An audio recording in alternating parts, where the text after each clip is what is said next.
All right, everybody. Welcome, welcome to the American Poetry Museum Sunday reading. You are in for a big treat today. I'm so excited that the stars aligned, and I have two of my dear, dear, dear poet friends here with us this afternoon. We've got the East Coast and the West Coast coming together today. So we've got C. Thomas over here representing the DMV, our East Coast poet, one of my dearest friends from when I got my start in poetry. So we've been rocking together for a minute now, and we are twinning with the off the shoulder. I love it. And then we also have my sis from the West Coast, Miss Anatalia Vallez, also my flower song mate. Love her so much. Y'all, these two are going to be amazing, and I'm so excited for it. But to make sure y'all aren't with any like cold feet, we get you warmed up, I'm gonna start you off with a poem. So, and this is actually in honor of Chadwick Boseman, as his 1 month anniversary is coming up. Forever. Hearts and eyes swell, fooled to believe you would live forever. Our king, our hero, now ancestor who is with us forever. Minds travel to how you made us feel. We remember forever how we screamed, my king. Eyes foggy, throats clogged, fist and fist crossed upon shoulders, saluting Wakanda forever.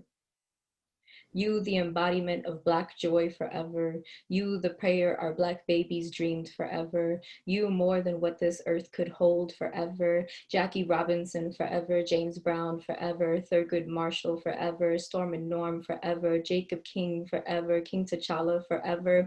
How could we expect you to stay forever? Fuck cancer forever for training your body to consume itself even though you battled for what felt like forever. And fuck us too forever for not allowing you rest ever, what you craved, what you needed, what you deserve forever. We thinking us entitled to learn how your body betrayed you forever. We are selfish for mourning, we will not have you forever. We are grateful for the gifts you gave us that will last us forever because you, our king, repeated, young, gifted, and Black, a chant we will never forget, ingrained in our blood for our children to know. Rest in peace forever, rest in power forever, rest in paradise forever, Chadwick Boseman forever. So that was just a little something to, pay my respect to someone who I really look up to, and I really appreciate everything he did give us while he was here, and just to get us warmed up for our two dope poets today. So if y'all have never joined us before, we want to welcome you to this Sunday reading. Definitely shout out to the American Poetry Museum for giving us this space, always putting on for the community and for our poets and our artists and letting us talk in conversation. This is the Sunday reading, and today we have featured C. Thomas and Anatalia Vallez. So how this is going to work, what we're going to do, in case you haven't done this before, is our poets are going to speak to each other in conversation through their poetry. They'll alternate back and forth, and then afterwards, you all watching from Facebook and will be able to comment and ask questions and engage in conversation with our poets as well. So please stick around for the end. Now, I think I've talked enough, but just to let you know a little bit about what you're in for today, I'm not going to talk too much because their work speaks for itself, but I do really, really love these two people as individuals, as community, and also as poets. Their art is amazing. So as I mentioned earlier, C. Thomas and I met quite a few years ago when I started performing, and he was hosting an open mic, and ever since then, I have always looked up to his art. He is very authentic. He stays true to who he is, and he has no shame in who he is as well. And he encourages other people to have that same type of feelings towards themselves. C. Thomas puts on for his community, puts on for who he is, and most of all, he is one of the kindest, most sincere people I have ever met. I love him dearly, and he owes me a glass of wine in pajamas. And Anatalia, I haven't known her as long as I've known C. Thomas, but I feel like I've known her for quite some time. We clicked when we met at AWP just earlier this year, but it feels like it was like 3 years ago. I don't know if it's because of the vibe, or I don't know if it's because this pandemic has proven that time is just a social construct. But yes, we vibe. She's a kindred spirit of mine. And when I first heard her perform at that AWP, the conference, and I heard her sing and I heard her words, it just vibrated throughout the whole room. And I felt so honored to know her and to have met her. And since then, we've actually been able to connect on a few virtual performances, and she never disappoints. And she also has a new baby book out, so make sure to check that out. And I want both of y'all to talk about your work, because I know our listeners and our watchers are going to want to know more. But without further ado, please take it away, C. Thomas. Hello, everyone. How are you? I am C. Thomas. The introduction that Tatiana gave me or gave with our meeting is absolutely true. I met this beautiful, beautiful woman 6 years ago at an open mic that I used to host called Mic Check. And I fell in love with her then, and I'm more in love with her work now because she is a writer for the soul, for the masses. Her work is something to gravitate to. It's a call for owning your own truth. It's a call for owning where you come from, your own ancestry, for owning your own fuck ups. I cuss it, it burns calories. It does these things. And not to mention, she is just an outright beautiful, beautiful person. And how can you not love her? How can you not love her, right? So I have been writing since age 13. I started writing as a revolutionary act for myself. I am a survivor of child abuse, which I will get into more as I go on in my reading. But my voice was silenced long ago. I was taught aggressively to be silent and to remain that. And when I wrote my first poem, which was a suicide letter, I decided that day that I'm not going to be silent anymore. I'm going to be vocal with my truth. I'm going to be vocal with who I am. I'm going to stand the ground that I stand on firmly with my trauma, and also being a Black gay man. Because I've also learned throughout my course of my years, that I can both, and I will be both Black and gay at the same time, in the same space, occupied with every one of my peers, and those who dislike and those who like me. It's just who it is. It's called balance. And that's a premise of where my work does come from. I am an advocate for child abuse prevention. I am an advocate for suicide prevention. I'm an advocate for Black women. I'm an advocate for women. I'm an advocate for women of color, because Black women, as well as women of color, are the most disrespected creatures on this planet.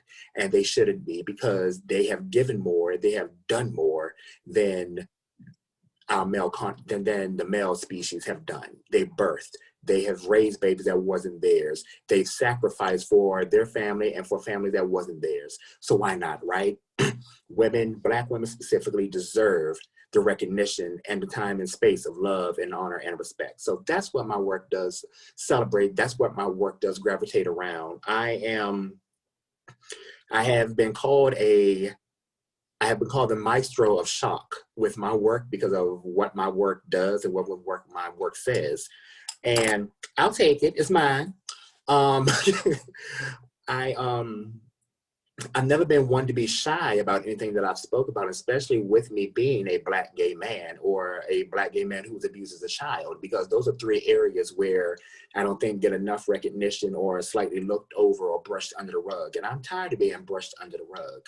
So I said to myself, if I'm going to do this, then I have to stand my ground specifically in these three areas. So that's what I've done with my work since I began writing at a very early age of 13. I recently turned 40, and it has been one of the most amazing journey looking back over the 3 decades of my life, and seeing me overcome a lot of things that was supposed to do me in, that people wanted to do me, that people wanted to see do me in. And even with my own insecurities, that wanted to see me succumb to. I am still here standing, and I'm a living testament that you can do this, and you are everything that you believe you are. And that's everything positive. You can always find the silver lining within your negativity, ladies and gentlemen, and they and them. This first poem I'm going to read, I normally start off very hard, renegadish, but I want to be soft in the beginning here, and which is something very different for me. For those who know me, I always start off very abrupt and then just ease you in, but I want to start off very soft with this and work my way up if that's okay. This first poem is titled Too Late, and it's in my recent book, Bernard's Bedroom. Shameless plug, you can find it on my website, imcthomas.net.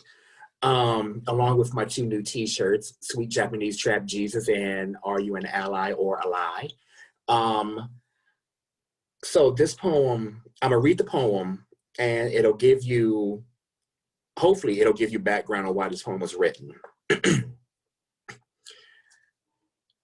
I only meant to be your friend, never meant to hurt you, never meant to mislead you, never meant to appear insensitive about your feelings. I know how precious they are to you. Stretching our friendship out of proportion was never my aim. I turned back the hands of time to fix them if I could. Not speaking to you is a disease with no cure. No elixir can fix this. I've accepted this as my fault. I know there is no reason for our separation. Survived a lot of things, but this, I can't move on. I only meant to be your friend, maybe more. My big sister, me, your brother. I'm good at being kid brother, making you laugh, annoying you when you're mad. Eventually, you cracked a smile, being a shoulder for you to crack on. How dare they make you cry? Angels should not know sorrow. In return, you did the same. Never questioned who was to blame. Your ear, my journal. Your shoulder, my pillow. Your words, the calm after each storm. Knowing we had each other's back, Bonnie and Clyde, ride or die, no questions asked other than where they at.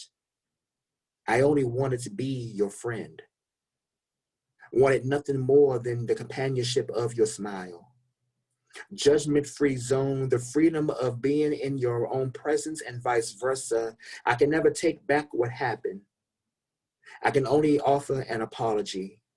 It may be a band-aid over a gaping wound. It's all I have to begin to mend this. I don't believe all good things come to an end. I don't believe in the power of goodbye.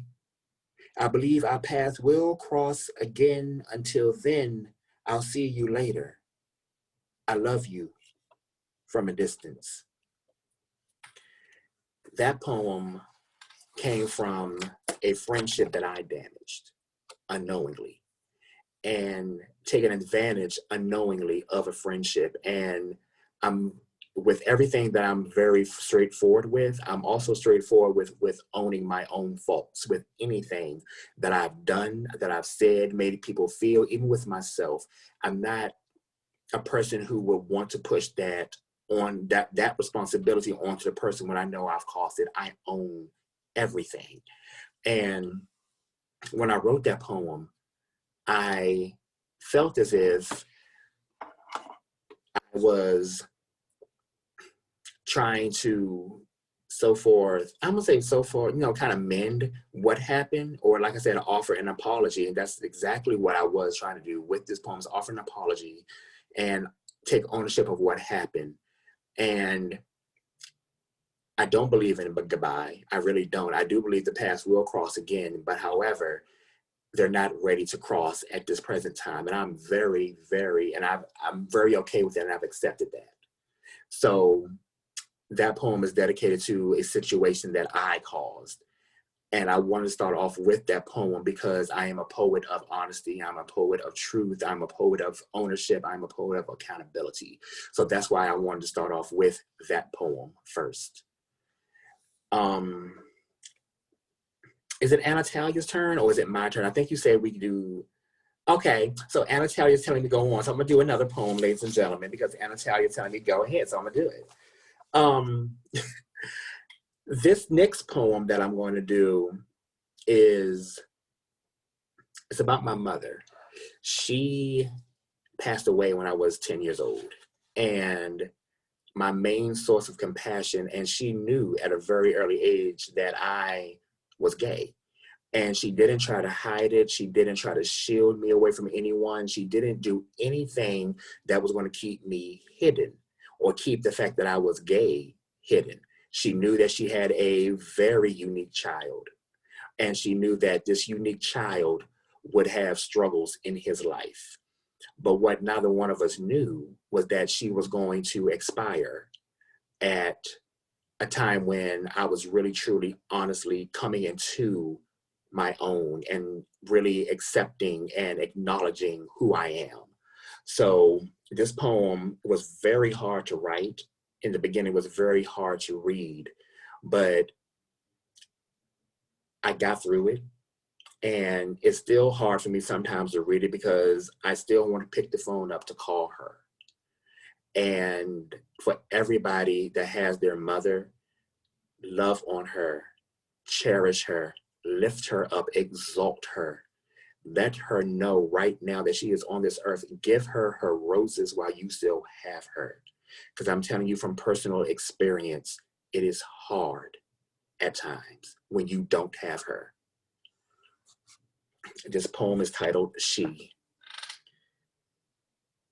My mother was a strong woman, worked her fingers to the bone day and night. She worked for her children and barely knew the meaning of the word rest. Never minded the fact that she was sick, weak, and tired of struggling. She pressed on because she had mouths to feed and a household to care for. Cooking and cleaning for a household that took her for granted. She skipped not one beat. But that look in her eye was a screaming plea for help. Her strength to press and carry on moved my soul. Her smile was a high five from God.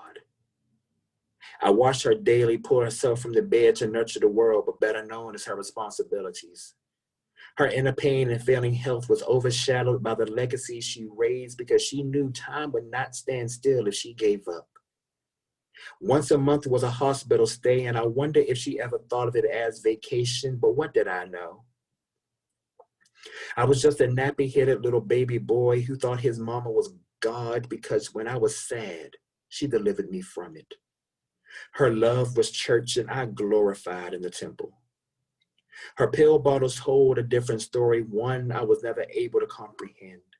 Two for her heart, one for hypertension and a breathing tube for asthma.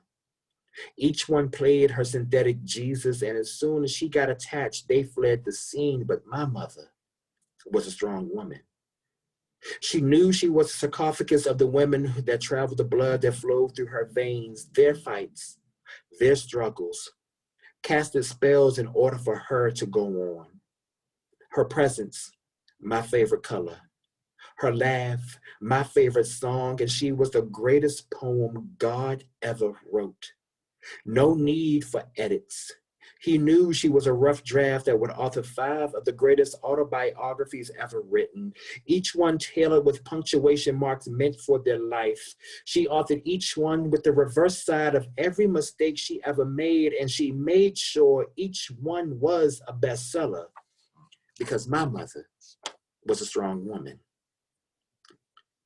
February 1st, 1991. A day I'll never be able to erase from memory. I woke up to what I thought was Christmas, but December was 10 months away. I remember.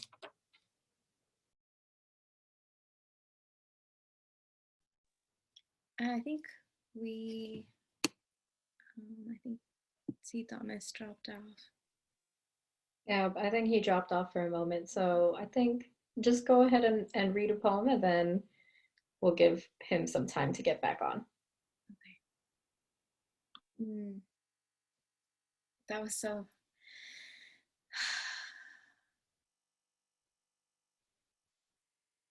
I'm gonna sing something and then hopefully Do you, boo?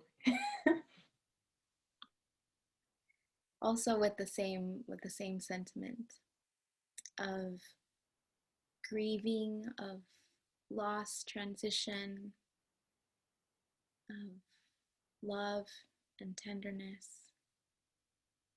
and longing.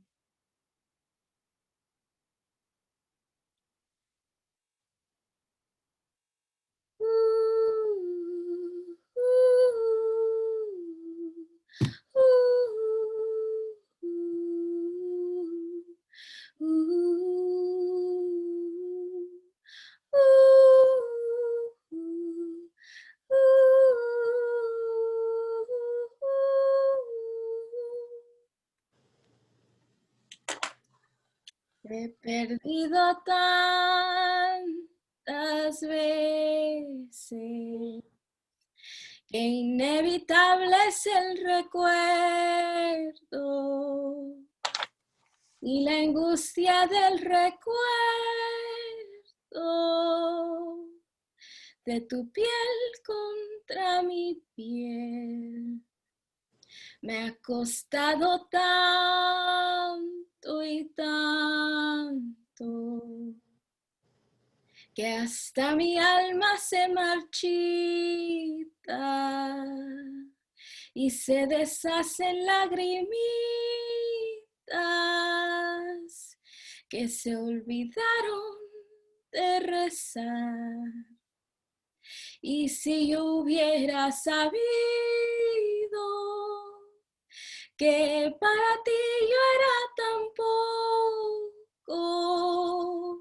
hubiera sido más prudente al entregarte el corazón. Y si hubiera sabido que para ti yo era tan poco, aquel verano entre tus besos no hubiera escrito esta canción. Poco a poco voy perdiendo la claridad de tu retrato, pero no olvido ni un segundo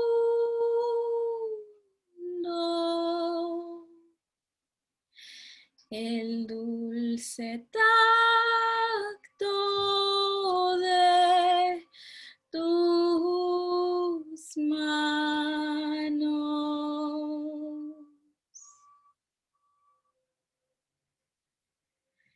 So that, I felt that that was really, that I was talking about how that song brings up a lot of grief and longing for me of perhaps words that weren't shared, my own loss in just in this year,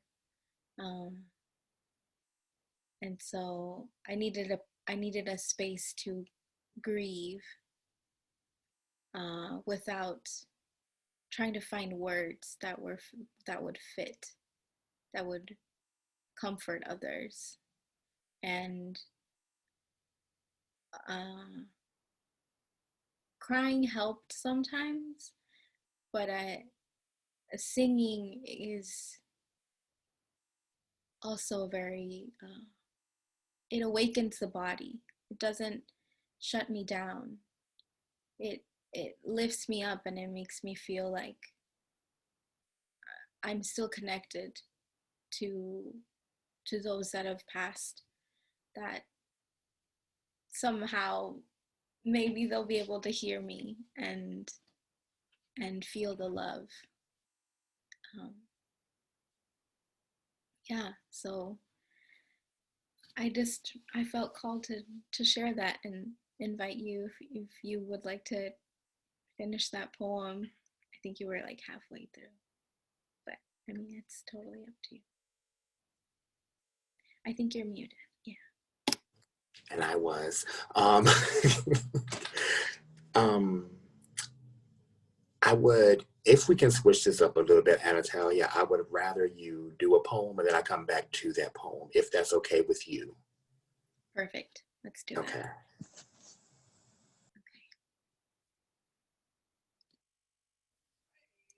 You don't have to be happy for me. For me, you don't have to be anything. You don't even have to look at me. I'm cool with that. But I hope something does bring a smile to your face. I hope you can squint in the sunlight and find sweat frame your temples. I hope you glow all day and into the night. I hope for restful sleep and transformational dreams, and for conversations where you end up laugh crying on the floor. Perhaps close to the ground, you'll find a mirror, something that you thought you'd lost for years. And then remember how much you've changed, how much you've grown, how much you've cried, how much you've smiled in that same place. No, you don't have to be happy for me. For me, you don't have to be anything. For you, be everything for you.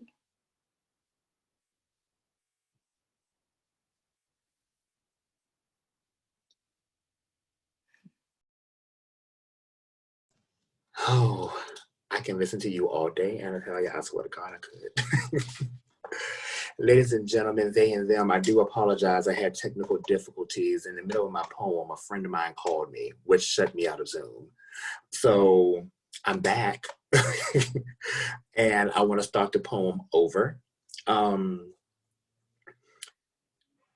yes, Anatalia, oh my God, that poem, yes, I love it. So my mother was a strong woman, worked her fingers to the bone day and night. She worked for her children and barely knew the meaning of the word rest. Never minding the fact that she was sick, weak, and tired of struggling, she pressed on because she had mouths to feed and a household to care for. A household that took her for granted. She skipped not one beat. But that look in her eye was a screaming plea for help. Her strength to press and carry on moved my soul. Her smile was a high five from God. I watched her daily pull herself from the bed to nurture the world better known as her responsibilities. Her inner pain and failing health was overshadowed by the legacy she raised because she knew time would not stand still if she gave up. Once a month was a hospital stay. I wonder if she ever thought of it as vacation, but what did I know? I was just a nappy-headed little baby boy who thought his mama was God because when I was sad, she delivered me from it. Her love was church and I glorified in the temple. Her pill bottles told another story, one I was never able to comprehend. Two for her heart, two for hypertension, and a breathing tube for asthma. Each one played her synthetic Jesus, and as soon as she got attached, they fled the scene. But my mama was a strong woman. She knew she was the sarcophagus of the women who traveled. The blood flowed through her veins, and her fights, their struggles, were casting spells in order for her to go on. Her presence, my favorite color. Her laugh, my favorite song, and she was the greatest poem God ever wrote. No need for edits. He knew she was a rough draft that would author 5 of the greatest autobiographies ever written, each one tailored with punctuation marks meant for their life. She authored each one with the reverse side of every mistake she ever made, and she made sure each one was a bestseller because my mama was a strong woman. February 1st, 1991, the day I'll never be able to erase from memory. I woke up to what I thought was Christmas, but December was 10 months away. I remember the flashing red lights was part of the chariot that took my mother on vacation, but this time it felt different. The feeling I felt was replaced with a heavy thump, awakening my senses to a tremble. My grandfather not allowing me to see my angel before she took leave. How dare he? Go back to your room was all I heard as the bellhops carried my mother to sanctuary. Her chariot departed the driveway, and I'm confused and concerned before I even knew the meaning of the two words. Mama, I muttered. Fast asleep in the bed, fast asleep in the bed of my granddaddy, I had no desire to dream because of this emotional shift. At the stroke of midnight, a phone call from my sister to my grandfather said that Mama is gone. Awakened to hear the news that my main source of compassion would never breathe again, I fell back to sleep because this nightmare I refused to claim, only 10 years old, and hearing my mother was gone was the first time I ever felt misplaced. So many thoughts raced through my head, and all I could ask was, why did God hate me? I did nothing to deserve this, so why her? But our Father, who art in heaven, hallowed be thy name, thy kingdom come, thy will be done on earth as it is in heaven. The prayer she and I shared before she laid me down to sleep. I pray the Lord my soul to keep. I then heard a verse from her favorite gospel hymn play in my mind. He said to come to the water and stand by my side and drink from the fountain. You won't be denied. And I have seen every teardrop that fell from your eyes. And I rose to tell you, for your tears I died. I let my eyes become waterfalls. My memories, clouds I could rest my head upon, because she would always be with me. Although I've seen dark days that chased away the sun, I knew Mama was called home for a greater purpose. Her vacation turned into a permanent stay, and she'd finally know the meaning of the word rest. And yes, her eternal slumber was well deserved because she'd never have to struggle again. I'm now a sarcophagus of my mother. As she travels the blood that flows through my veins, her fights, her struggles, casted spells for me to go on.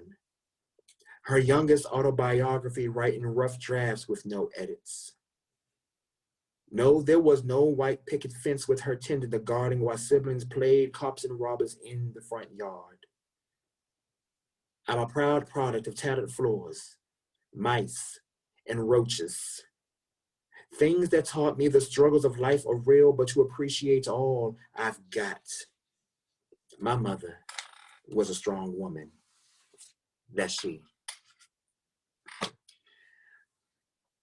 That poem, when I tell you, it took so many years, so many moments of fighting back tears, so many moments of recalling memories of her in the kitchen cooking Sunday breakfast and dinner, preparing dinners for holidays, getting up every solitary day knowing that she had these illnesses going on in her life, and she still went to work every single day because she didn't have 401k. She didn't have any vacation, no sick leave, none of that. And through all of her pain, her sicknesses, her illnesses, her days when she wanted to give up, she still went in, did what she had to do for her family, and always slighted herself.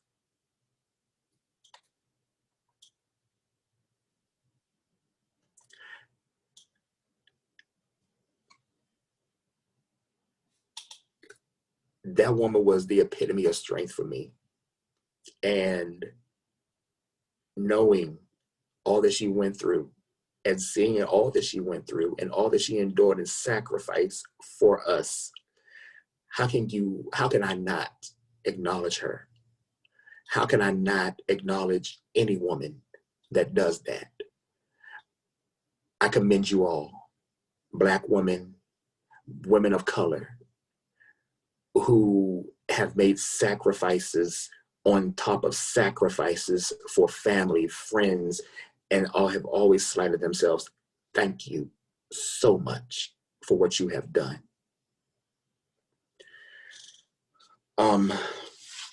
My third poem, and then I'm assuming we're turning this over to Anatalia. And I am also that poet. I try to just jump ship and not try to actually deal with that emotion at that moment in time.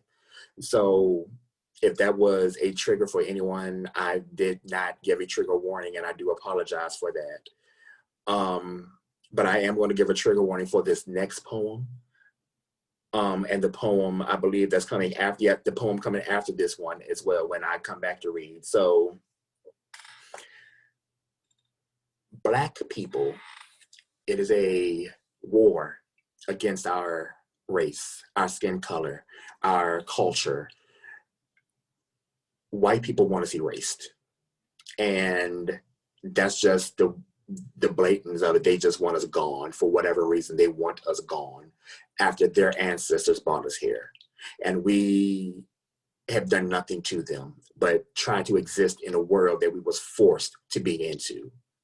And this next poem is for every single solitary Black person, every single person that fights against or fights for, I should say, Black Lives Matter, every ally, every Black person, all of our allies, our friends, everyone who has stood in our corner. This poem is for you.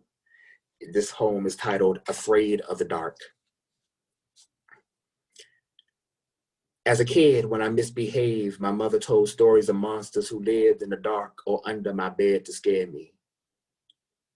She said sometimes these mythical creatures crept out of the closet to frighten naughty children into good behavior.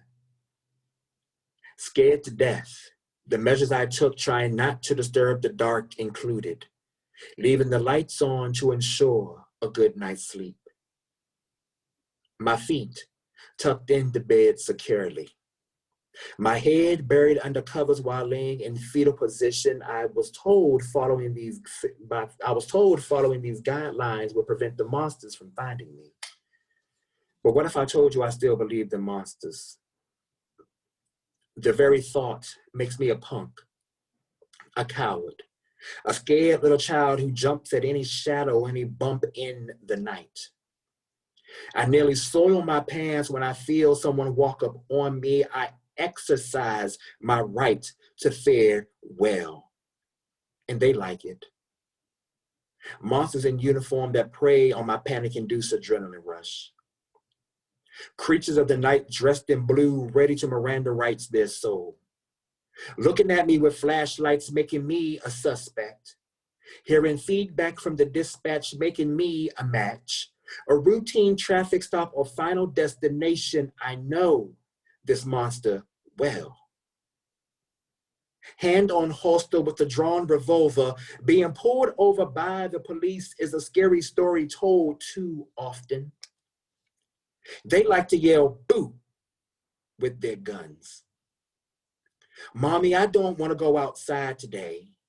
Hands over eyes trying to make the monster go away.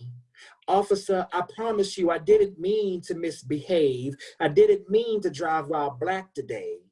I didn't mean for my skin to be the darkness that attracts you. Surely you wouldn't be here if you saw the light.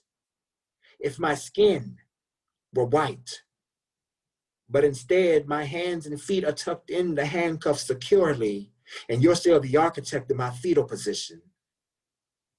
Might as well walk in the woods when going home at night. There are creatures with tasers for tongue who stalks the streets. Their howling sounds like freeze. Put your hands up over your head. In every encounter, they let me know they're here to serve and protect white privilege. A full moon and lichens, they like to travel in packs. They be liking the way I resist arrest when I'm laying face down on the ground. They be liking the way I talk back when I say I can't breathe.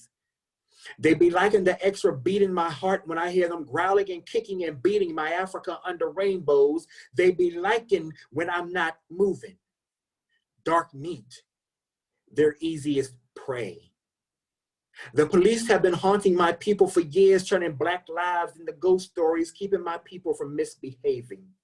They know their hate crimes will be televised and be labeled a closed case because for police officers, a conviction is a fairy tale. A horror story with the litany of never-ending sequels, and I, C. Thomas, could be the next entry. So, Mom, good job. You've done it. I'm prepared to fight. That's Afraid of the Dark, ladies and gentlemen. For every Black person that have succumbed to police brutality, I exalt their names, I raise them, I lift them. It is stupid, it is mindless. I don't, and I will never understand racism. I just don't understand it. I just don't accept it. And there's nothing anyone can say that can make me understand or accept it. I know where it stems from, but the acceptance and the understanding of it, I just can't. My allies, I thank you, I love you, and I commend you for all of what you've done. But we have so many more mountains to climb, so much more work to do, and so much more fighting that needs to be done. And it is shameless. Breonna Taylor, I am so sorry, my darling, that your neighbor's walls, as these memes have been saying, your neighbor's walls can get more justice than your death. Wake up, people. Wake up. Thank you. That was my time. Thank you. Thank you so much. You've given us so much. So I just invite folks to take a breath.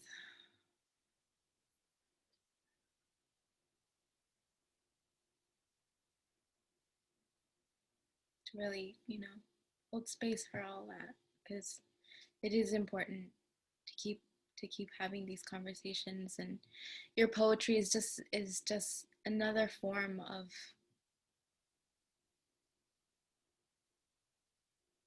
bringing honor to folks, and I'm so grateful to be in your presence and to know you.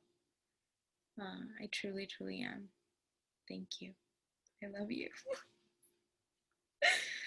Okay. So this is called In This One, after Franny Choi.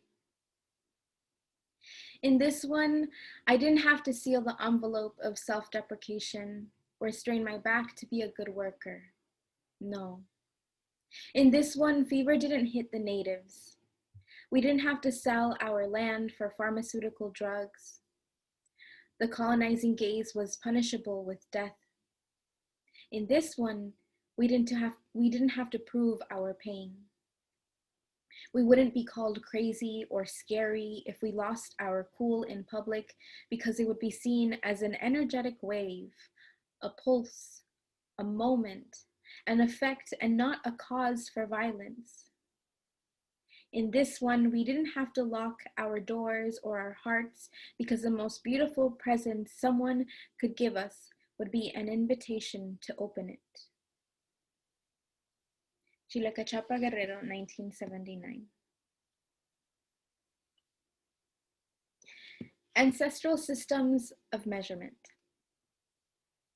We use sardine cans to measure bulk food. With the palm of our hand, we measure salt. With the quantity of value of un montón, We measure work. Time is measured in ache. There are two timelines, BD and AD, before and after displacement. With our index finger pointing up, we measure a person's height. The quantity of un chingo is how we measure commitment. We count the distance of going around the sun and all the planets as a measurement for our love, which is roughly about un chingo y un montón. In Spanish, te quiero means I like you, I desire you, I care for you. Te amo means I love you, but offers no quantity or distance. So, if you tell someone te quiero un chingo y un montón, now that's a lot of love. Papalos in my backpack, an ode to everything that didn't go to waste. The cement my uncle used to cover up a spot on the wall. The jeans that were cut to make my little brother's clothes. The tortillas my mom took when she crossed the border. The eggshells my grandma fertilizes the soil with. The discarded cardboard my grandpa recycles. The thrift clothes my sister tailors to her size. The books my brother finds and mends. The papelos in my backpack we ate for dinner. The laughter coming out of the gaps in our teeth. The tears we envelope in grief and send with an I miss you. The rage in our questions. The questions in our rage. The pauses between our stories. Your forgiveness, your unmatched socks, your single earring, your seamless confidence, your love, your laughter, your tears, your rage. Look around you. Chances are there's still something worth saving. I bring it back to you.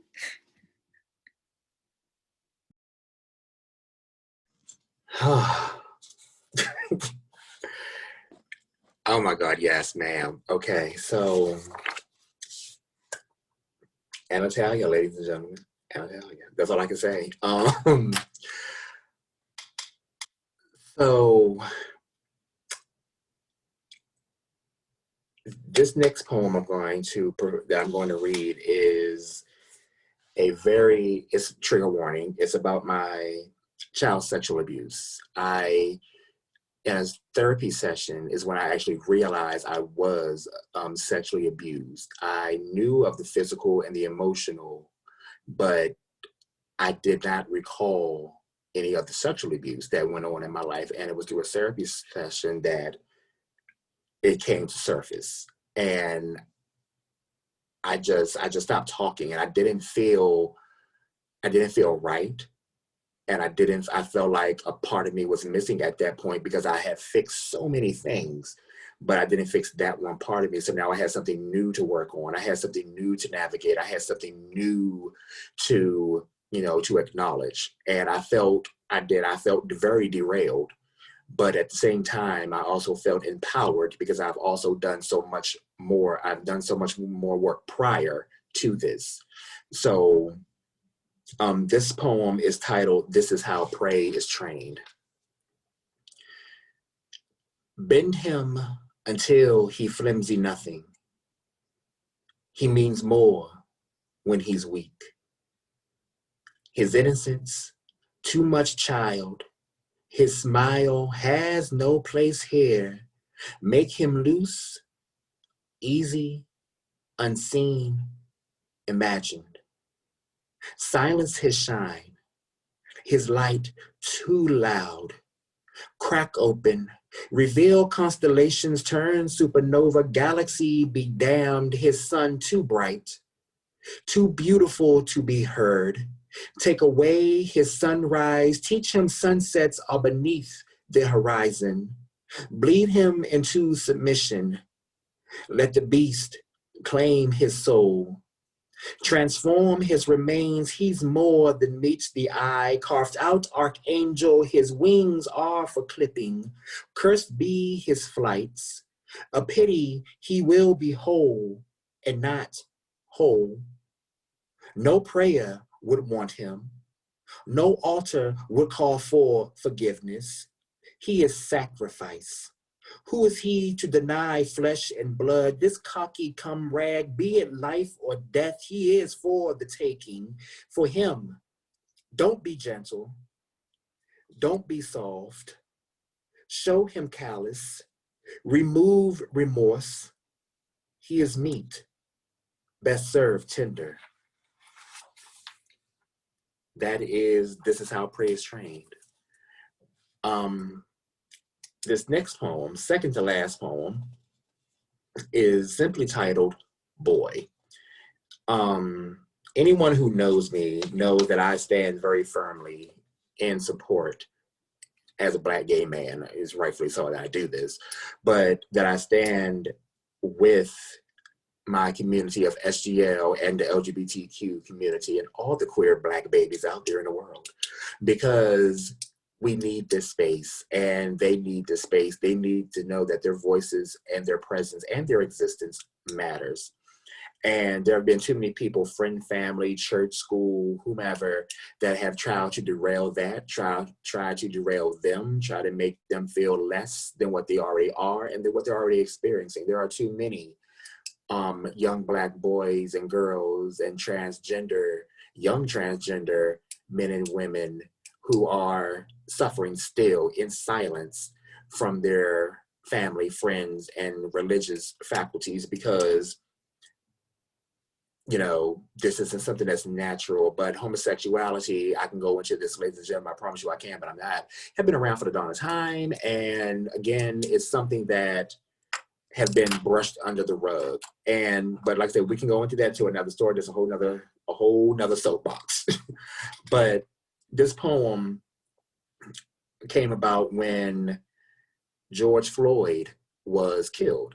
And it was a lot of Black people who were saying that, you know, Black Lives Matter, and rightfully so, because Black Lives Matter do. But it was also a hashtag that came out for Tony McDade, who was a Black transgender man who was also killed by the police. And a comment that arose from it was, okay, LGBTQ, we get that you exist, but can we get back to Black Lives Matter? So the fact that we lay with the same sex or we are transgender, we're no longer Black. You just see us for our sexual preference. And that's so sad. That makes you no better than the white supremacists out here. So you do not want equality, you want privilege. And that is a problem. And it will remain a problem if you don't cut it off at the head. So this poem is actually dedicated to that comment and those boys that feel this way. Boy, I can tell you're unsettled by my presence. It is bold, colorful, brilliant splendor. This flaming phoenix who rise from the ashes, catwalk for the gods, tens cross the board, the audacity to show I'm rainbow after the storm. You think I don't hear what you say about me behind my back with your boys? After bragging about the girl you smashed last night, but really it was you, Pornhub, and a sock. Defining your masculinity by saying he got an ass like a bitch, no homo, wearing your saggy jeans and Crayola colored Reeboks makes me beg to question, who's really tasting the rainbow? I know you can't handle my confidence to exist. The affirmed smile I wear on the gloomiest of days. The way my voice sings, hey girl, with the sassiest hand wave choreographed by no fucks given. The conviction behind these brown eyes, I know living my truth unsettles you. And I get it. You're obsessed with things you can't have. Children always want the most expensive toy, but mama says you always can't get what you want. So you throw tantrum, Let faggot skydive from your tongue. Test the waters to see how far you can go out and swim. Was told when you play with fire, you get burned. And remember, I'm a flame and I can set ablaze. Boy, I have just enough rainbow with just the right size Timberland and torn wife beater for a beat down you won't forget. I swear for God, you will catch these hands if you try me. Learn homophobia is a bully I bitch slap on the daily. You think you hit bullseye when you play with triggers, but playing with triggers can get you shot. So shut up. Grow into the man your mama thought you'd be. She carried you in her womb for 9 months. You owe her that. Don't be that boy who won't accept no from the girl he makes uncomfortable, but becomes uncomfortable when you think a gay man wants him and then suddenly understands consent. Boy, this ain't my first time at the rodeo. I've been lassoing bulls like you my entire life. Been buck wild with the best of them, put those cows out the pasture and watch the sunset.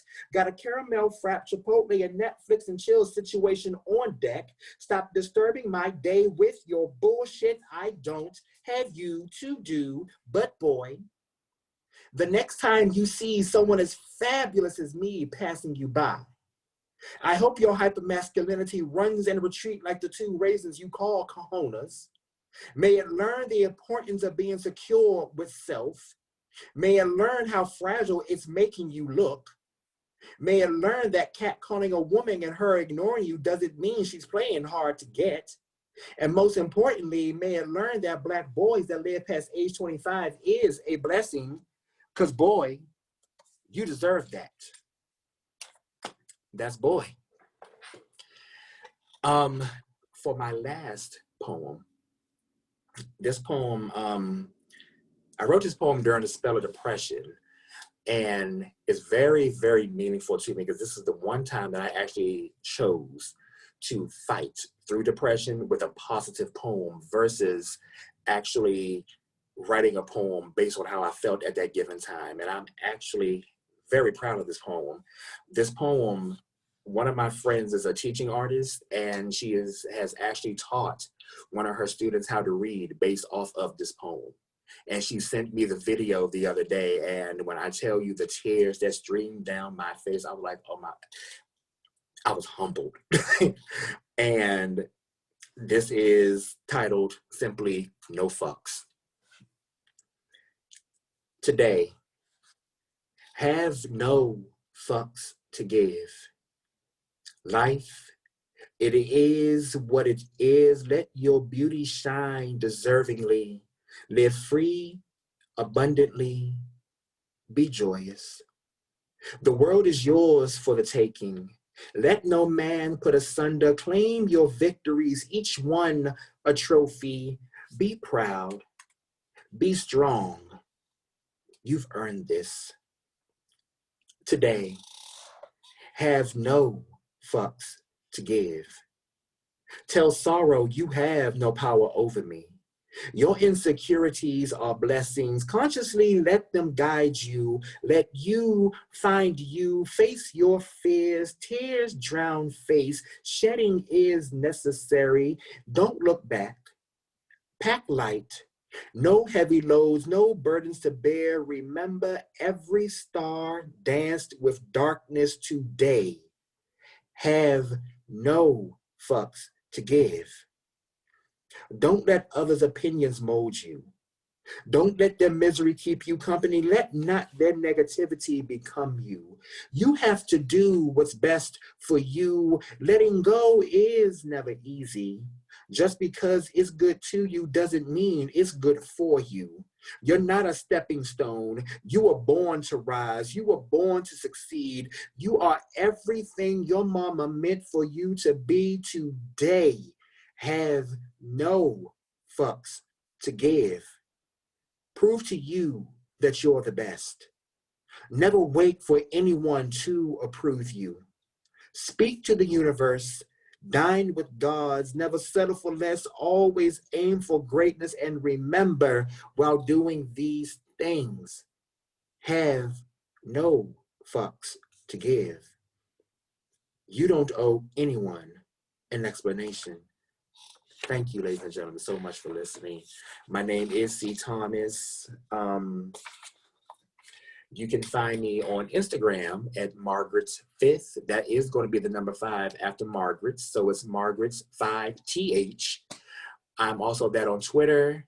Facebook is a hater. So you actually have to search me by I am C. Thomas.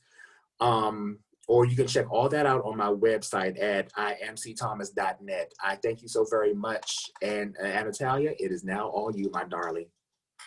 Thank you. Give him a round of applause. Yes. Thank you. Okay, I'm gonna do 2 quick ones because I know we might have questions. I'm so inspired. Okay. There's a cumbia in here for you. Nothing says fuck the patriarchy like taking yourself out. Changing the music in the empty dance hall, swinging your belly free. Muévelo, muévelo y alto. Sweat pulsing gently, framing your temples, your back and crown. Judgment subsides, skirt hugs your thighs, hips riding sound waves, ascending the beat. A white man calls, Wepa. You read their lips, wet back, frozen. Mid-turn in the mirror, you are sequinless. A rhythmic, drenched in mockery, a caricature of your choice, Santa o puta, but before knees lock, your arms untangle, fist unclenched. You are not an imposter. You are not an imposter. You are Tenochtitlan, you are Tepoztlan, you are Chilacachapa, a whole fucking kingdom to care and protect. This last one is Call It Joy. When the sun doesn't acknowledge your accomplishments, that's when you really shine. When the spotlight is no longer on you, but you've got one more dance in your bones, wiggle it out. Exchange that intimate moment with another human. Ask the lecturer a question they don't know the answer to. Watch it take flight, bumping with everything around, taunting. No one is the expert. Don't tell me there is none left. Then why do flowers keep humming in a storm? Why does the squirrel keep looking for peanuts in my plants? Why do people stop to count stars until they are out of numbers? Don't you think there might be, yes, even for us, just a little bit left of joy? Thank you. Go ahead, plug yourself, girl.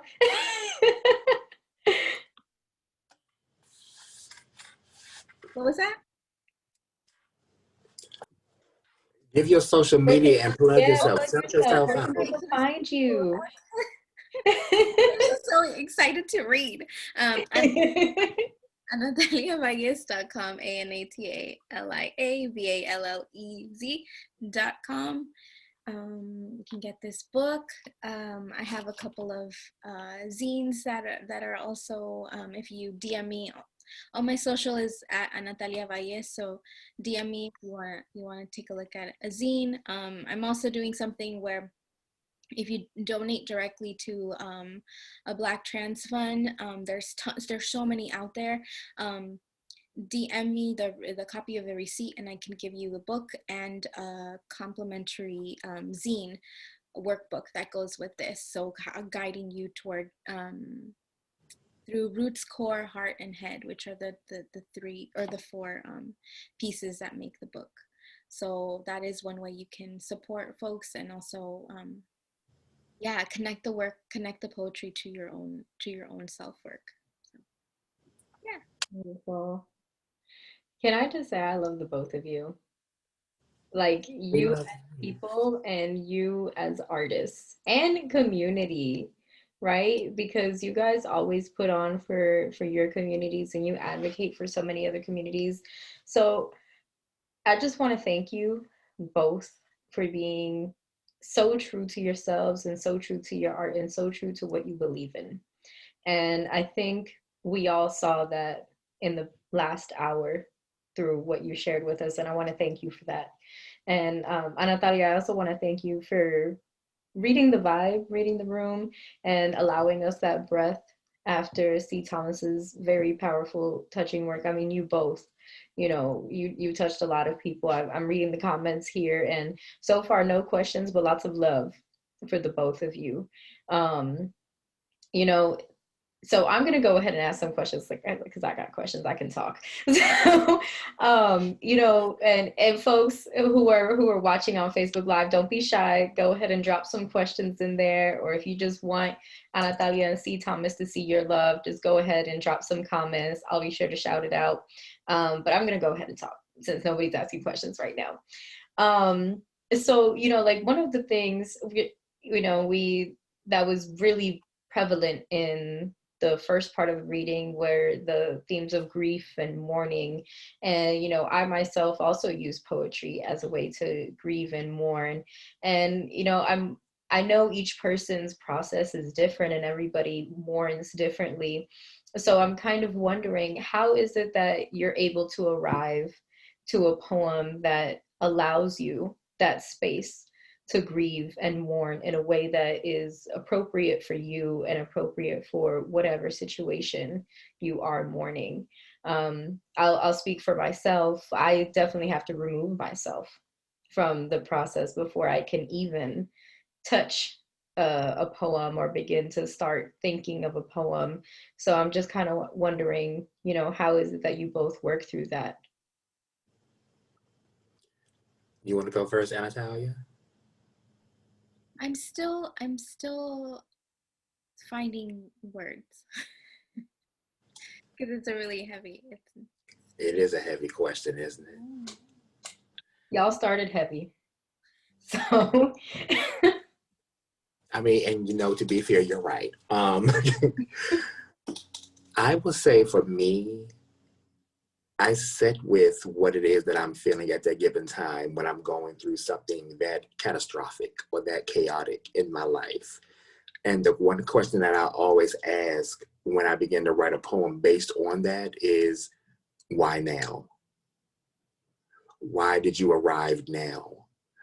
What do you want from me? Like, I used to honestly just try to run away from it, but then I've learned through my own running to a situation versus running away from it. I've learned to actually to sit with it because apparently it chose me for a reason. And whatever reason that is, I have to acknowledge it.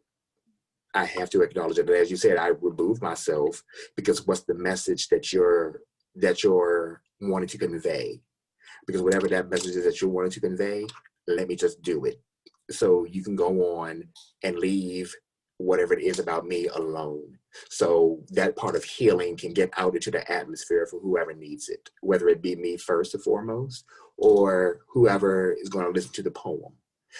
And I've also learned through this being on stage, which I miss so much. When you share that when you share that poem, people will come up to you and will say, "You're telling my story." Or they come to you crying and saying, "I never thought that I would hear how I'm feeling put in words so eloquently or so artistically." And that makes me know that the message, that whatever that feeling was, has been delivered. And I've touched someone. I've done what it was that was supposed to be, what was supposed to have been done. Amazing. Yeah, I'm taking mental notes because I struggle with that. Grief is something that I haven't had to encounter directly as much. Actually, this year has been um, really intense with grief, and that's trying to support other people that are also in that process of grieving, staying really present and tuning in. I It's okay. I want to invite folks to feel what they have to what they need to feel instead of pushing it away. And it doesn't need to be crystallize into a poem in order for it to actually heal you, or like be healing or teach you a lesson. I think there's a power in just being in the moment, and letting it exist, seeing where it is in your body. Because sometimes I feel like I write things, and I'm like, oh yeah, this is gonna be so good, it's gonna get people riled up or whatever, and then I'm like frozen, and I can't share this. I can't share this because I haven't gone through that process myself. I haven't finished. I haven't come to a place where I can share that part of me, and so if anything, I mean, it is even more rich and brilliant and amazing when a poet does decide to share something that is so profound, because they have done that work for themselves, right? They have placed themselves in that space and come through like on the other end, and are providing this gift to you, and where you can see yourself reflected in that and do your work, right? And that can be a very solitary thing, it can be a very lonely thing. And thus why I love poetry, because it's just brings you back home. Everything that I gravitate towards just reminds me of home and brings me back home to keep doing that work. You both spoke so beautifully about that. And again, I'm sorry for the heavy question, but y'all started it. But I think, you all shed a lot of light on that. And, Anatalia, I love how you put it, that it brings you home. And I think that's important, that, people find their home, and home isn't a physical place all the time, right? You got to find that space for you. So, one of the reasons why I love you both as artists is your honesty, your authenticity, your vulnerability, not only in just the way that you move throughout your daily lives, but also how you present yourselves in your work. And for me, that's a big thing when it comes to poetry and artwork in general. It has to be authentic to whoever is creating it, because if it's not, then how is it going to connect with somebody else, right? So I'm wondering, for folks out there who are struggling with that piece of being honest, being vulnerable, being truly who they are in their work, what would you say to that person? A lesson that I've learned years ago through therapy, my therapist told me the harder you run from yourself will be the harder you run into yourself.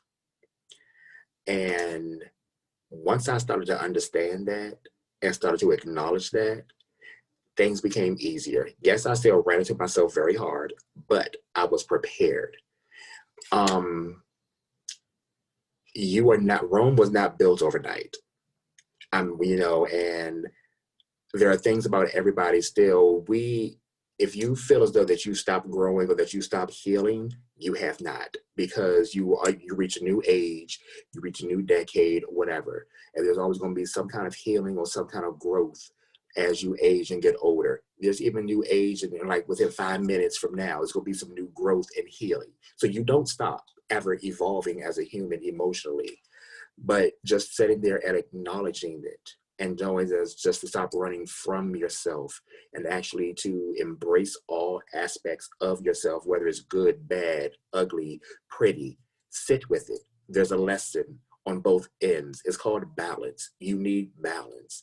And once you accept that balance for yourself, there will be more, and I speak from personal experience, there will be more understanding of what it is that you're supposed to be doing and who you are supposed to become and what you're supposed to say, how you're supposed to feel, and how you're supposed to gravitate towards your feelings, and how you're supposed to make space and honor your feelings as well as others' feelings. And I think once a person understands that, then they'll be more of a focused human being when it comes to their feelings and their emotions. Yes.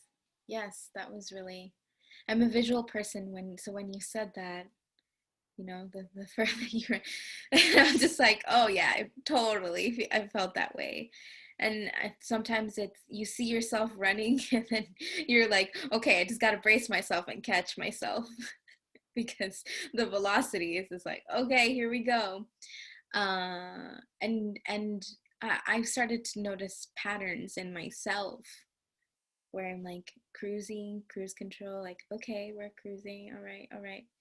And then something starts to collect.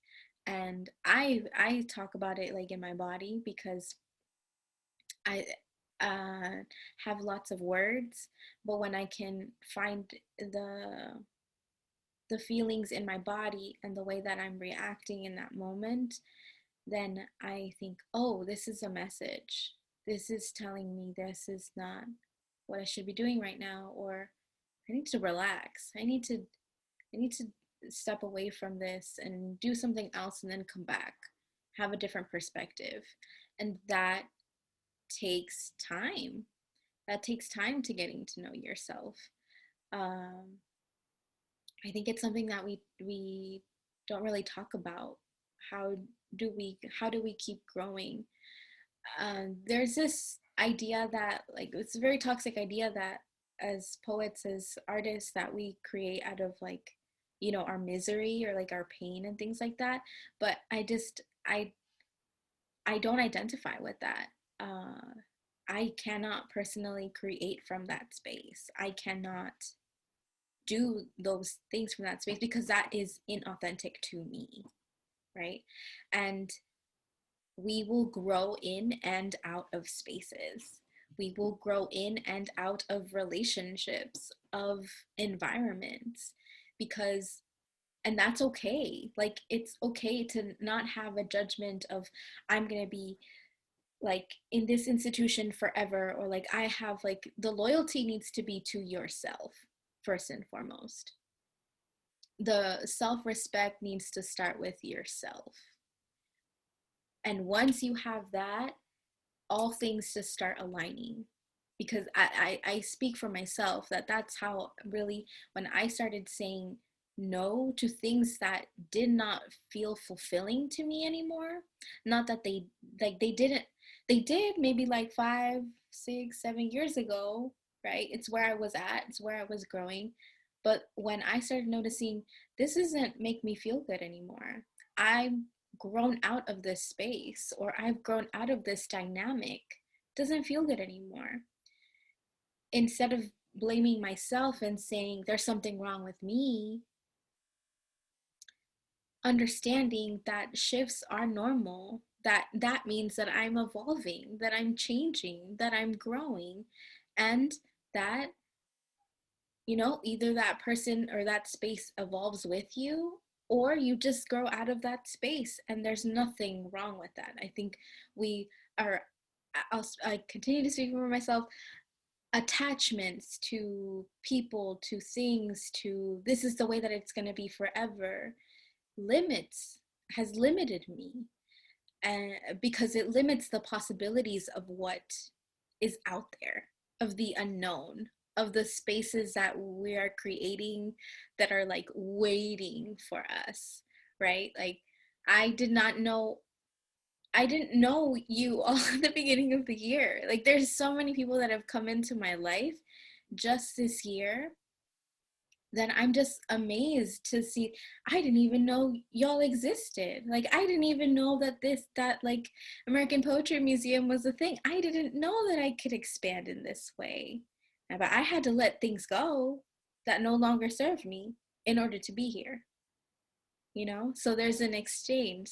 Like C. Thomas said, there's a balance, right? Constantly finding that balance.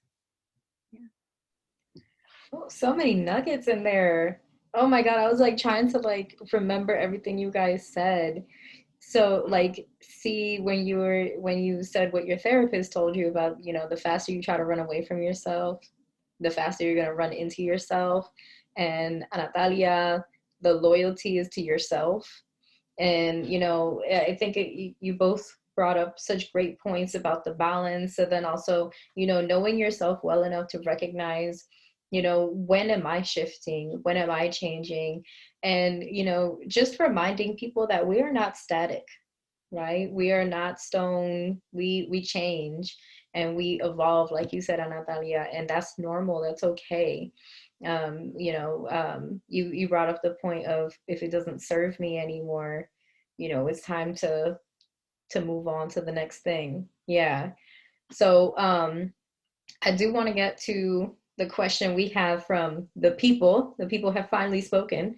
Um, before I get to my last question, by the way, you're still getting love. Thank you for your art. Um, what projects are you working on? So I did share your links. I did share your social media handles, but what's next for y'all? What can we look forward to from the both of you? I have a speaking engagement coming up in October. It's for an organization called Dancing is My Voice. And I am a guest speaker where I am sharing my story of child abuse and child sexual abuse survival. I'm also what's the word I'm gonna use here? You heard it first exclusive. I'm working on an EP, and the name of the EP is Sweet 40. And it's very different from any work I've ever done, because I'm actually working with an orchestra on this. So I'm excited about that. So, and a lot of people don't know this, but music is honestly my very first love. I used to play piano in middle school, and that was the first instrument I learned to play outside of I was attempting to learn the trumpet next. But yes, I used to play piano, and I'm thinking about picking that back up. I think I should, right? I think I am. But that's what I have coming up. Congratulations, an orchestra? Are you kidding me? That's amazing. Sweet. Because that's what I do. I just I don't know how to keep still. I don't know. That Virgo, that Virgo energy. I love it. Yeah. So I just started a MFA program at Cal State LA. That's my cat. At Cal State LA, in the theater, television, and film department. So I'm going to be in a play in November. It's actually kind of based off of the pandemic and things like that. We're going to be using fun technology, and it's just going to be a really fun production with other folks in the program. And yeah, just I want to start making more zines. I think those are really great ways to have like accessibility, like just sending out new poems in like really small little snippets. I'm thinking about like recording videos of poems and putting them together. That's still something in the works. So a lot developing, hopefully for next year. Have a lot of stuff out there. Do it, please. We need it for real. So I was gonna ask another question, but before that, I want to read this comment and see if either one of you or both of you would like to respond. It can be hard though when you grow out of a space or dynamic and the people you care about haven't grown with you. So, right, look, as I have aged, like I said, I am 40 years old, and the best lesson I have learned throughout my 40 years on this earth, some people grow up and other people grow older. And you make that determining factor if you're going to keep those people who are growing older with you. And here's the thing. Some of those people who grow older aren't necessarily bad influences on your growth or on the impact of your future, because honestly, I've learned some great lessons from them as well. But then you also have those who grow older, but don't want anything good to come their way or your way, i.e. misery loves company. You just have to know how to make that determinant factor of who those individuals are, who you're actually going to vibrate with on that plane that you're on right now at that given time. Because you have to, like I said, you have to do what's best for you. Letting go is never easy. And you just have to know who's who, and who's to say that you also and have enough flexibility to know to say, if since you're the one who's actually growing, who's to say that you're a good influence on those people too, because they may not be ready for the path that they're supposed to be taking for their growth and for their actual next level of evolving as a human or as a person. So it's just having that flexibility of knowing on both spectrums. Again, balance. Yes. My cat, for some reason, is very active right now. I think he feels the energy. Really excited. Really excited energy. Yes. Two things. Ask for what you need. I feel like sometimes I've been afraid to ask for what I need. Like, I need space, I need time, I need to be alone, I need to be with my thoughts. Let me get back to you. That taking the time to ask for what you need and seeing the way that they react. Because sometimes I've assumed that someone is like an enemy, right? Like, I've assumed this position of like, this person wants completely different things than I do, and that's why I need to leave the situation. This is toxic, da da da da. And when I start shifting that attention and I start asking, well, how can I express what I need from this person, even if it means space, even if it means I don't want to talk to you, right? A teacher of mine, spiritual teacher of mine, said yesterday, sometimes kindness is saying like, fuck off. And sometimes it is, because you are not in a space where you can be with that person. Uh, and that's sometimes the kindest thing you can do to someone is walk away. And if that person doesn't understand boundaries and is fighting you on that, then you know they have work to do on their own boundaries, because they feel some sort of disrespect when you're just stating what you need. And there is no shame, there should be no shame in asking for what you need, ever, ever. And if you are in an environment that is shaming you for asking for what you need, then you need to think about what your priorities are, right? Going back to loyalty, where is your loyalty? Where is your parameter? We all need to have boundaries. Every one of us has to have boundaries, right? The distance between like you and me, what is the boundaries? There's a quote that I'm thinking about, but basically boundaries is showing the distance between I love me and I love you. And this is where it is. That's a lifelong lesson for some folks, and we need to be patient with ourselves. If this is stirring stuff up for us, we're not going to get there in a day. So if that's where you need to focus and where you need to focus your healing on, then honor it. Honor yourself first and foremost. Thank you. So I definitely want to thank Kira for making that comment, because I'm sure that's something on a lot of people's mind, and they either don't know how to ask that, don't know how to express it, or maybe are scared to, right? And I want to thank the both of you for taking the time to respond to that. Um, so I do want to ask one last question before I let everybody go. I'm being a little selfish, so I'm trying to keep you longer. I want to bring this up because I feel like this is so important to, one, why I love the both of you, and two, to who you both are. And I was wondering if you both could speak a little bit more about the community work that you do and the advocacy work that you do. I know you do work with farmer workers' rights, with mental health, with LGBTQ communities. What would you like to put on the table for people to be more aware about and, get involved in? What are you all involved in? Anatalia, you can go first, my darling. Okay.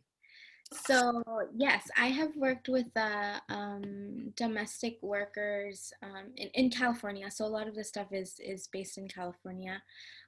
There's lots of legislation right now going through the the California system to put more legislation and laws to protect farm workers, domestic workers, so anybody that works in a home. A lot of times their rights are not protected. Simple rights that should be universal rights are not protected. They're not protected under those, and garment workers. So a lot of essential workers right now, such as farm workers as well, but garment workers, garment center workers are not paid for the hour. They are paid per piece. So every piece that they make, they're paid like cents. And so they could be, I mean, they're scraping by and they're in very hazardous spaces as well. Uh, the companies or the shops where they work are not always compliant with the health codes and the requirements that are needed for folks that are in those spaces. And because they're so removed from society, it's easy for folks to forget about them, and to assume that, well, somebody's doing this, somebody's delivering my package, somebody's sewing this, somebody is, and so understanding that. I will put links in the feed as well. So if folks want more information to see how they can get involved, even having a conversation about where you buy your clothes, fast fashion, I mean, it's a huge thing, and learning about the environmental effects that it has and the political implications that it has, just having an awareness, right? Not in the terms of like shaming people, because we understand why people buy like from fast fashion like brands and things like that, but really having a better understanding of what the hands are that are in in that those companies. Yeah, and then also, just working with folks. I part of a racial justice mentorship program. Her name is Dr. Amanda Kemp, and it's Racial Justice from the Heart. And we have like webinars, and we have tons of resources for folks that are perhaps in spaces where there's a lot of white folks, or that where they feel like there is good intentions, but it's not always being met with good actions. And so we have lots of programs that provide assistance for folks who need perhaps a little bit more alignment, or that they need more support in asking for, there you go, asking for what you need, and advocating for yourself as an individual, and in the workplace, and then in your family, in your extended networks. Okay. As a child abuse prevention advocate, three organizations I actually want you guys to be aware of is Safe Shores, Darkness to Light, and the one that I'm building currently, Project Beacon of Hope, all of which provide resources on how to prevent and respond to child abuse and child sexual abuse and those families that are affected by abuse. Safe Shores, I will also provide links for all three agencies as well. And another agency I guys want you to be aware of is FIST. FIST is a organization that's led by a Black queer woman who's a dear friend of mine, and as she goes to jails and she speak with Black women who are incarcerated unjustly, and provide and actually help to rehabilitate them through arts, poetry, drawing, have conversations with them, women who families or no one wants to deal with them anymore. She goes and she have conversations with them to show that, hey, you are still worthy and you are still worth it and you are worth the time. And I also want to say any Black artist or any Black artist who is queer or trans woman, um, support them as well, because they don't have the support that you think that they have. They really don't have the space that you think they have. They don't have the time of feeling needed that you think they have. Any Black queer space, any Black queer, any Black trans woman space, just support it. Just a simple share, a follow, a shout out, how are you doing, anything. That's something that I will always, always amplify. Thank you so much for sharing all of that. And I'm glad you mentioned the "How are you doing?" because a lot of people don't realize how impactful it is to just check in on somebody, Mhm. just to talk to somebody, especially during this time that a lot of people are in isolation, and they need to know that someone cares, someone is there for them. Just check in on them. Even if you don't know them, just start with checking in on your friends. You don't know what they're going through, so make sure you're showing kindness to yourself and kindness to the people around you always. So that comes to the end of our reading with C. Thomas and Anatalia Vallez. I am so honored to have experienced the both of you in the same room twice, because this is your second time, but this time y'all were the stars, and I loved every second of it. Definitely had to take some deep breaths, but that's what it is, right? And I knew what I was getting myself into. So, I'm really happy that you both were available, first of all, and willing to be here with me and be in this conversation. And I really thank you both for your time, your energy, your work, your art, your words, and just your being. You both are so present, and you both are so thoughtful with the way you move and the way you speak. And I so dearly appreciate that. So I know y'all evolve, but please don't evolve in that way. Please just stay like that, because I appreciate you like that. And I love the both of you. Thank you so much. And I love you, my darling. Oh, thank you. Thank you. Thank you. Thank you. Thank you.